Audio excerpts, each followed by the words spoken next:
చాలా సంతోషం. ఈరోజు గౌరవ ముఖ్యమంత్రి రేవంత్ రెడ్డి గారి నాయకత్వంలోని మన ప్రజా ప్రభుత్వం 125 ఇళ్లని ఈరోజు మీకు ఇవ్వటం జరుగుతుంది. ఈ 125 ఇళ్లతో పాటు ఇంకా అర్హులైన చాలా మంది గౌరవ స్థానిక శాసనసభ్యులు కానీ, ఇన్ఛార్జ్ మంత్రి గారు కానీ, అదే రకంగా ఇక్కడ ఉండే మా ప్రజా ప్రతినిధులు, ముఖ్య నాయకులు కూడా చెప్పేదాన్ని బట్టి అర్హులైన పేదవాళ్ళు చాలా మంది ఉన్నారు. ఇల్లు కావాలని కొన్ని దశాబ్దాలుగా వారంతా ఎదురు చూస్తున్నారు.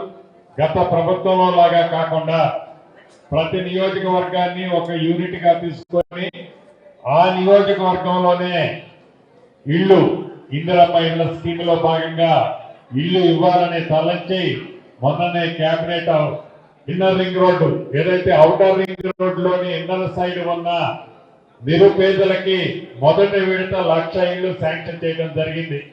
రాబోయే 2-3 రోజుల్లోనే కార్యక్రమానికి శ్రీకారం చుడుతున్నాం. చుట్టి మొదటి విడత సుమారు 19 నియోజకవర్గాల్లో పైలట్ కింద ఒక్కొక్క నియోజకవర్గంలో 500 నుంచి 1000 ఇళ్లు తగ్గకుండా స్టార్ట్ చేసి యుద్ధ ప్రాతిపదిక మీద మొదట విడత 1,00,000 ఇళ్లు కడతాం. తర్వాత 2వ విడత కడతాం, 3వ విడత కూడా కడతాం. పేదవాడి కష్టం తెలిసిన ఈ ప్రభుత్వం, పేదవాడి చిరకాల కోరిక ఒక చిన్న ఇల్లు కావాలనే తపన, ఏదైతే కలలాగానే ఆనాటి 10 సంవత్సరాల ప్రభుత్వం గౌరవ పాలనలో విస్మరిస్తే, పేదవాడి కష్టం తెలిసిన ఈ ప్రభుత్వం ఈనాడు ఇందిరమ్మ ఇల్లు ఇచ్చే కార్యక్రమాన్ని టాప్ ప్రయారిటీలో తీసుకొని గ్రామీణ ప్రాంతంలో ఇప్పటికే 5,500 ఇళ్లు 2 విడతల్లో ఇచ్చాం. పట్టణ ప్రాంతాల్లో 1 విడత ఇక్కడ జిహెచ్ఎంసీ పరిధిలో 1,00,000 ఇళ్లు శాంక్షన్ చేశాం. మళ్లీ చేస్తాం. అది కూడా ఆనాటి ప్రభుత్వం లాగా ఎక్కడో ఓఆర్ఆర్కి బయట కాకుండా ప్రతి నియోజకవర్గ ఆ పరిధిలోనే ఎకరం 100 కోట్లున్నా 200 కోట్లు ఖరీదు చేసే భూమి అయినా ఆ భూమిలోనే మీరు నివసించే ప్రాంతంలోనే ఇళ్లు కట్టించే కార్యక్రమాన్ని రాబోయే కొద్ది రోజుల్లోనే శ్రీకారం చుట్టి టెండర్లు కూడా పిలవబోతున్నామని చెప్పడానికి చాలా సంతోషిస్తున్నాను. ఈ ధూళిపేట నియోజకవర్గంలో గౌరవ శాసనసభ్యులు, స్థానిక నాయకులు చెప్పిన దాన్ని బట్టి ప్రభుత్వ స్థలాలు 3 ప్రదేశాల్లో ఉన్నాయని చెప్పారు. గౌరవ జిల్లా కలెక్టర్ గారు కూడా ఇప్పుడే ఆదేశించాను. రాబోయే కొద్ది రోజుల్లో ఆ స్థలాల్లో కూడా అక్కడ ఎవరైతే నిరుపేదలు నివసిస్తున్నారో వాళ్ళకి ఇల్లు ఇస్తూనే మిగిలిన ఆ పరిసర ప్రాంతాల్లో ఉండే నిరుపేదలకు ఇచ్చే విధంగా ఆ స్థలాన్ని కూడా సేకరించి అక్కడ కూడా ఇందిరమ్మ ఇల్లు హైరైజ్ బిల్డింగ్ కట్టబోతున్నామని చెప్పడానికి సంతోషిస్తున్నాను.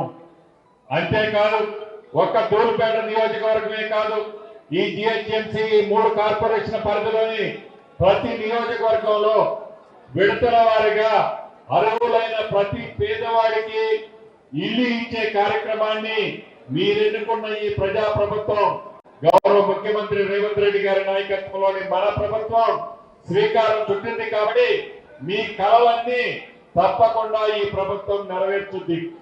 గతంలో నేను చెప్పాను, ఆనాడు 10 సంవత్సరాలు పరిపాలించిన ప్రభుత్వాలకి, ఆ శాఖను నిర్వహించిన నాయకులకు చెప్పాను, మీరు 10 సంవత్సరాల్లో ఏమైతే ఇళ్లు కట్టారని జబ్బలు చర్చుకుంటున్నారో, జబ్బలు చర్చుకొని మేము 9 HKలు కట్టామని అసంపూర్తిగా వదిలేసిన వాటినన్నింటినీ మేమే పూర్తి చేసి ఈనాడు డిస్ట్రిబ్యూషన్ చేస్తున్నాం. అంతేకాదు, ఈ రాబోయే 2.5 సంవత్సరాల్లో మీరు 10 సంవత్సరాలు అన్న వాటికంటే ఎక్కువగా, ఆనాడు మీ 10 సంవత్సరాలు కట్టామని గొప్పగా చెప్పుకున్న వాటికంటే ఈ 2.5 సంవత్సరాల్లో ఎక్కువ కడితేనే ఈ జిహెచ్ఎంసీ పరిధిలో నేను అసెంబ్లీకి పోటీ చేస్తానని మీకు సవాల్ ఇస్తున్నాను. ఆ సవాలుని మీరు సేకరించలేక, ఆ పేదవాడి కష్టాన్ని తెలియని మీరు, పేదవాడి కష్టం తెలిసిన ఈ ప్రభుత్వం ఆ పేదవాడికి ఇల్లిస్తుంటే మీ కడుపు మంట, మీ ఒంట్లో ఉన్న విషయాన్నంతా ఈ పేదవాళ్ళ మీద ఈనాడు చెబుతున్నారు. మీకు ఆనాడు ఏమాత్రం ఆలోచన జ్ఞానం లేదు. పేదవాడికి ఇల్లు ఇవ్వాలనే జ్ఞానం మర్చిపోయారు. కాళేశ్వరం కడితే 1,00,000 కోట్ల కమిషన్ వస్తుందని కాళేశ్వరం కట్టడానికి నిధులైతే మీకు ఉన్నాయి, కానీ పేదవాడికి ఇవ్వడానికి, పేదవాడి కళ నెరవేర్చడానికి మీరు ఇల్లు కట్టడానికి నిధులు లేవని ఒట్టి చేతులు చూపించారు. ఈ ప్రజా ప్రభుత్వంలో పేదవాడే ఈ ప్రభుత్వం యొక్క ముఖ్య ఏజెండా. పేదవాడి కష్టాన్ని తెచ్చడమే ఈ ప్రభుత్వం యొక్క ముఖ్య ఏజెండా. దాన్ని దృష్టిలో పెట్టుకొని ముఖ్యమంత్రి గారు ఒక్క దూలుపేట నియోజకవర్గంలోనే కాదు, ఈ జిహెచ్ఎంసీ పరిధిలోని 3 కార్పొరేషన్లో ప్రతి నియోజకవర్గంలో అర్హులైన ప్రతి ఒక్కరికి విడతల వారిగా ఇందిరమ్మ ప్రభుత్వంలో తప్పకుండా ఇల్లు ఇచ్చి తీరుతాం.